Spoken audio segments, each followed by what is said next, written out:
మనలను హింసించటంలో భారతదేశం నంబర్ 1. పాకిస్తాన్ కాదు, ఆఫ్ఘనిస్తాన్ కాదు, సోమాలియా కాదు, ఎవరు కాదు, భారతదేశమే.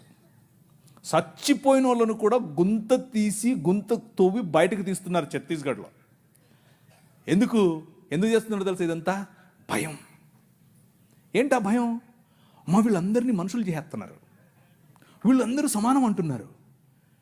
మనుష్యత్వం, మతం మనుష్యత్వం ఎదుట నిలబడలేదు, భయం దానికి. మతానికి నిజమైన మనిషిని చూస్తే భయం. నిజమైన మనుష్యులను తయారు చేసేటటువంటి దేవుని రాజ్యం, నిజమైన మనుష్యత్వాన్ని ఈ ప్రపంచంలో వెలుగుగా ప్రకాశింపచేయటానికి పిలువబడినటువంటి దేవుని రాజ్యం. ఆ రాజ్యం నిలబడాలి, ఆ రాజ్యం పోరాడాలి, ఆ రాజ్యం భయంకరమైనటువంటి ఈ ఒడుదుడుకులలో కూడా నిలబడాలి. అలా నిలబడటానికి మీరు, మీ సమాజం, మీ సంఘం